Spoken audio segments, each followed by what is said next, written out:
Gets na yun ko eh. Gets niya na yun. Okay, hindi ako Ay, be, nandito kami, date kami ni dinate ako eh. Baka makamali ka ng salita. Sige na, be.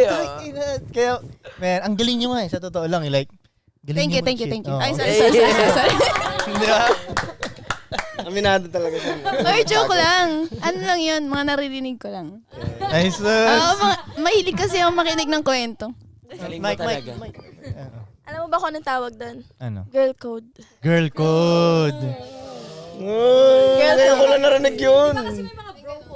Yes. Bro code. Pero legit girl code yun. Matic yun. O, tingnan mo naman yung sa inyo, yung code nyo. Yung code nyo, masama. Yung bro code namin, hindi masama eh. Kasi ang bro code sa amin, chick mo yan, hindi ko agawin.